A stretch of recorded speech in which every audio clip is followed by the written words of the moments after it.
আলহামদুলিল্লাহ এনায়েতনগর আশরাফুল উলুম নুরানি ও হাফিজিয়া মাদ্রাসার উদ্যোগে আয়োজিত আজকের ইসলামী মহাসম্মেলনের সম্মানিত সভাপতি সাহেব দিগার হযরত উলামায়ে কেরাম, আমার সামনে উপবিষ্ট আছেন অত্র অঞ্চলের মুরব্বী বাবারা, যুবক ভাইয়েরা, আমার স্নেহের কচি কাছারা এবং পর্দার আড়াল থেকে আলোচনা শুনছেন আমার অত্যন্ত শ্রদ্ধেয় মা ও বোনেরা।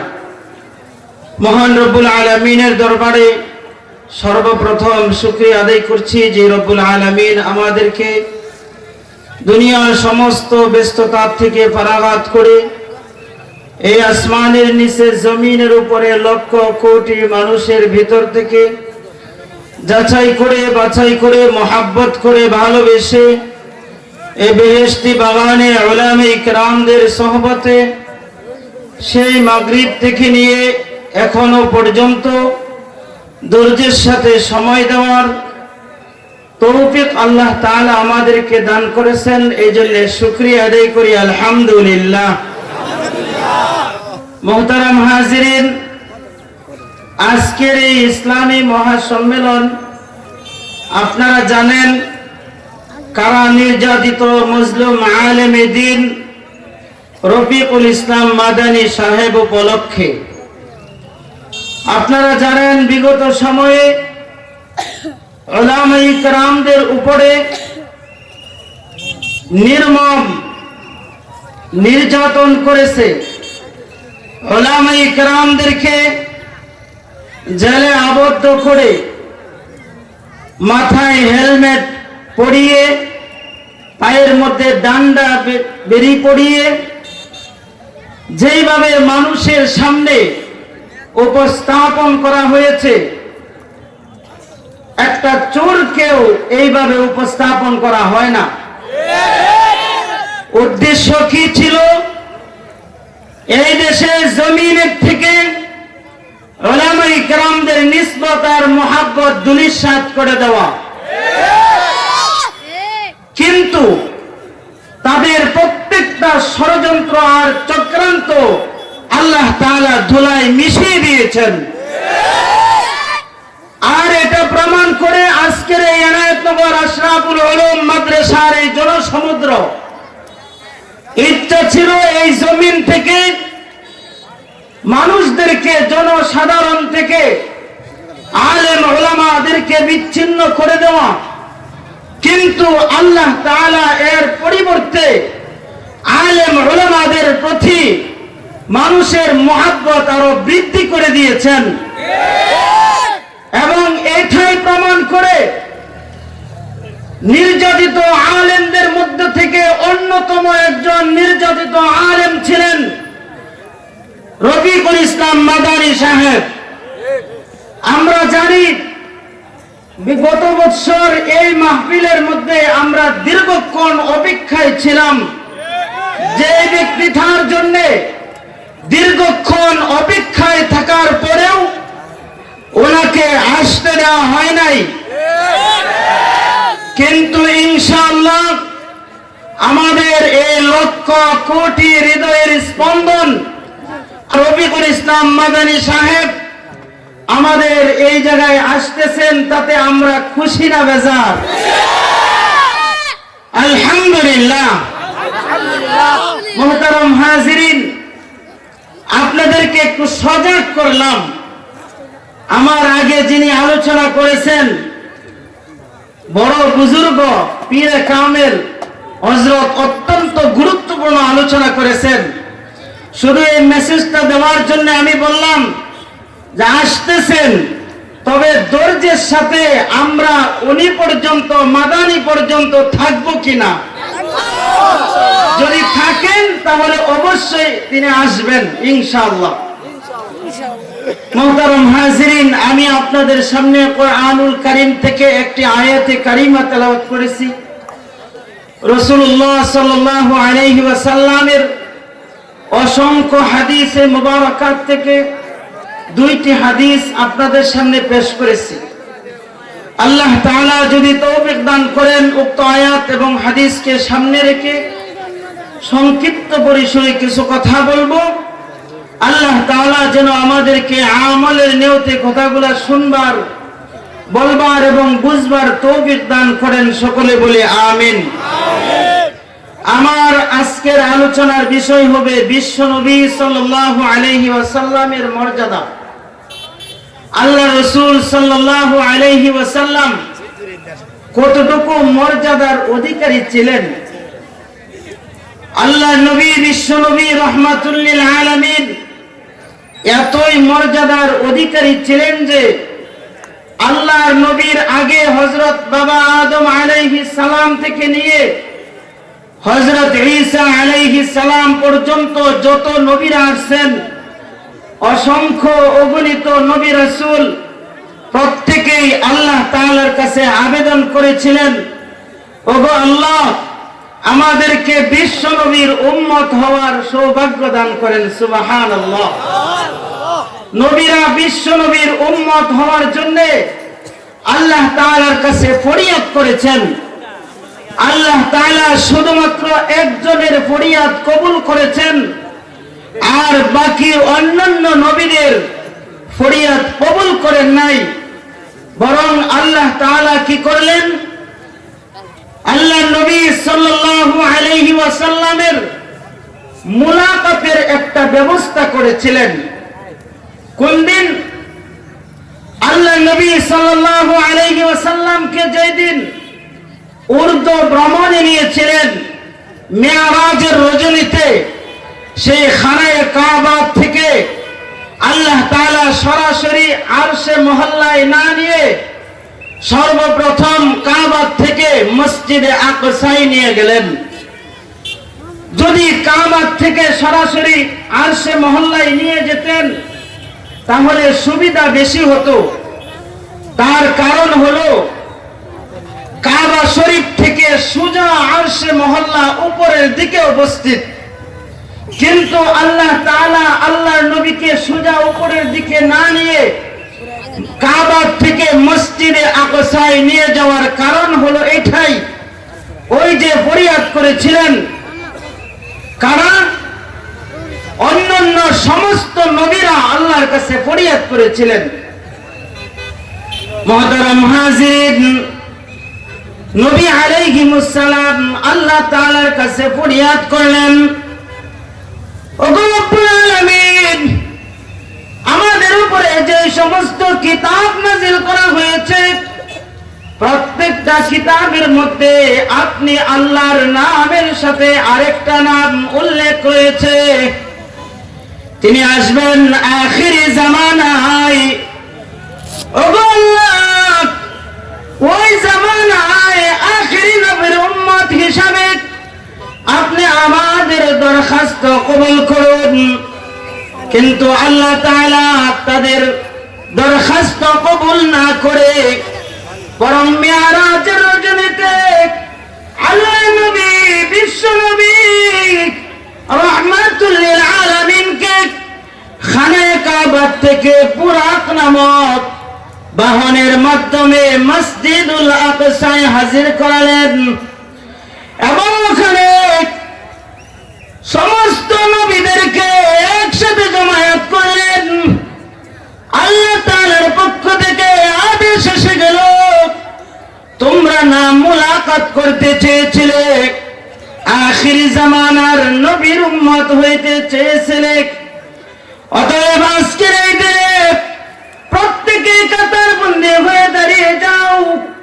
শুধুমাত্র ইমামতির মুসাল্লাটা খালি থাকবে, মুক্তাদির মুসল্লায় দাঁড়িয়ে যাও।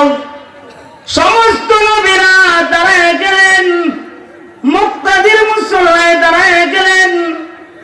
একটা জায়গা খালি রইল, ওই জায়গাটা হলো ইমামতির জায়গা। আল্লাহ নবীকে আল্লাহ তাআলা খানা কাবা থেকে বের করে মসজিদুল আকসায় নিয়ে আসলেন, আর মসজিদুল আকসায় এনে এবার আল্লাহর নবীকে ইমামতির মুসল্লায় দাঁড় করে দিলেন। আল্লাহর নবী সাল্লাল্লাহু আলাইহি ওয়াসাল্লাম খানায়ে কাবা থেকে প্রথম সফর করেছেন মসজিদে আকসার দিকে। কেন করেছেন? নবীদের মুলাকাতের ইন্তজামের জন্য করেছেন। আল্লাহ তাআলা বলেন, সুবহানাল্লাযী আসরা বিআবদিহি লাইলাম মিনাল মাসজিদিল হারাম ইলাল মাসজিদিল আকসা। আল্লাহ তাআলা বলেন, পবিত্রতা ওই সত্তার যিনি তার বান্দাকে ভ্রমণ করিয়েছেন, রাত্রিকালীন সফর করিয়েছেন মসজিদে হারাম থেকে মসজিদে আকসা পর্যন্ত। আল্লাহর নবীর দুনিয়াতে সর্বপ্রথম ভ্রমণ হয়েছিল মসজিদে আকসা থেকে। মসজিদে হারাম থেকে মসজিদে আকসা পর্যন্ত তার একটা কারণ হইল নবীদের ওই আরজি আর দরখাস্তের কারণে। হযরত আদম আলাইহিস সালাম থেকে নিয়ে ঈসা আলাইহিস সালাম পর্যন্ত যত নবীরা এই পৃথিবীতে আসেন, সমস্ত নবীরা জান্নাত জাহান্নামের আলোচনা উম্মতদের মাঝে করেছেন। শুধু তো জান্নাত জাহান্নামের আলোচনা না, বরং বিশ্ব নবীর নাম আর গুণগান করেছেন।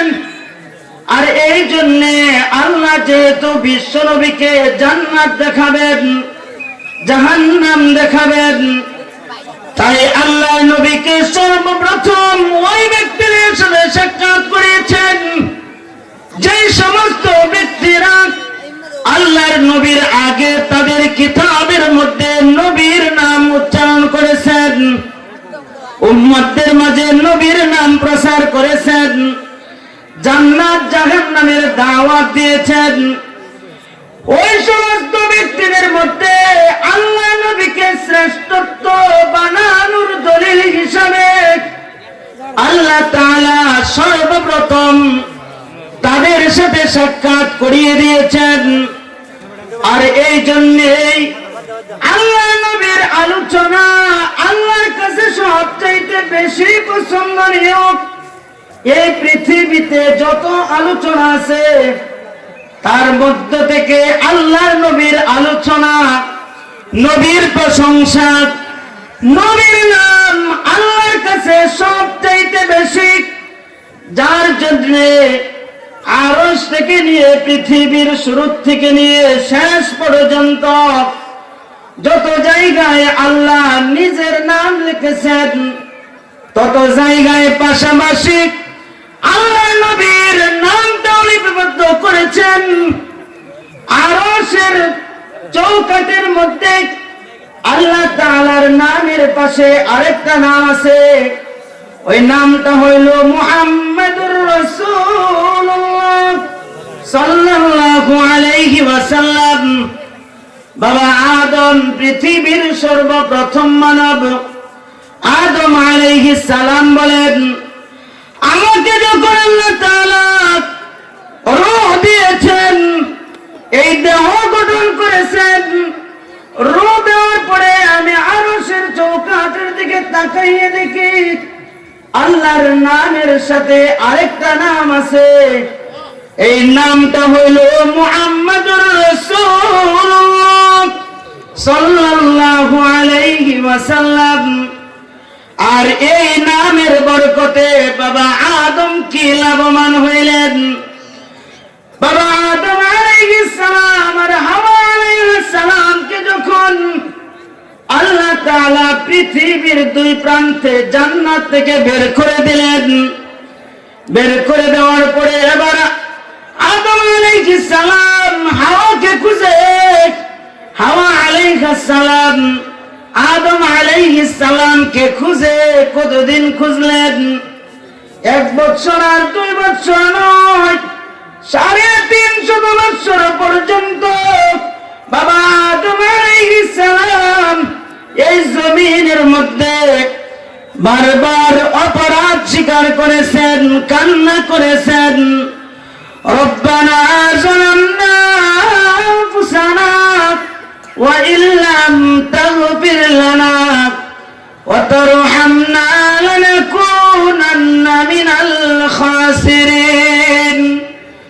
আল্লাহ জুলুম করেছি মাফ করে দেন 360 বছর অতিক্রান্ত হওয়ার পরে এবার হঠাৎ করে বাবা আদমের স্মরণ হয়ে গেল এতদিন পর্যন্ত আল্লাহর কাছে ক্ষমা চাইলাম ক্ষমা তো করাইতে পারলাম না ওই যে আরশের চৌকাঠে একটা নাম দেখেছিলাম ওই নামের উসিলা দিয়ে দেখি আল্লাহ নিয়ে আমার দোয়াটা কবুল করেন হাত তুললেন আল্লাহ আরশের চৌকাঠের মধ্যে আপনার নামের সাথে আরেকটা নাম দেখেছিলাম আল্লাহ ওই নামের উসিলা দিয়ে বলতেছি মেহেরবানি করে ওই নামের উসিলায় আপনি আমাকে মাফ করে দেন প্রিয় হাজিরিন আল্লাহ নবীর নাম নিয়ে আল্লাহর কাছে দোয়াটা করতে দেরি হয়েছে আল্লাহ তাআলা আরাফাতের ময়দানে হাওয়া আলাইহিস সালামের সাথে মিলিত করতে দেরি করেননি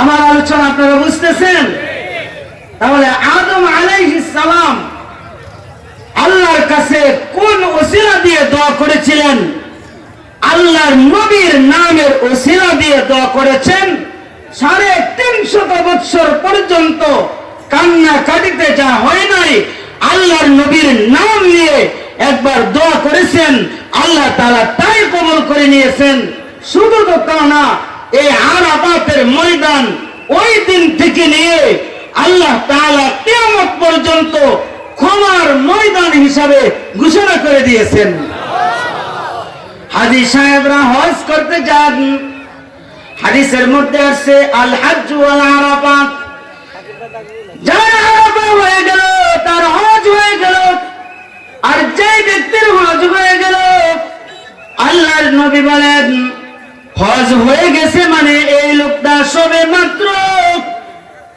মাসুম হিসেবে মায়ের গর্ভের থেকে জন্মগ্রহণ করেছেন কেন এই মাসুমিয়ত তার কারণটা কি তার কারণ হলো ওই যে আল্লাহর নবীর নামের উসিলা দিয়েছিলেন এর বরকতে অনন্ত কালের জন্য এই আরাফাতের ময়দানে বরকত ছড়িয়ে গেছে মুহতারাম হাজিরিন আল্লাহর নবীর নামের কি মর্যাদা হযরত আদম আলাইহিস সালাম তার সন্তান হযরত শীশ আলাইহিস সালামকে পাশে বসিয়ে বলেন এই শীশ আমি তোমাকে একটা কৌশল শিখিয়ে দেই কৌশল আপনারাও শিখেন কৌশল কৌশল হইল দোয়া কবুলের কৌশল আল্লাহর কাছে যদি জীবনে দোয়া কবুল করাইতে চাও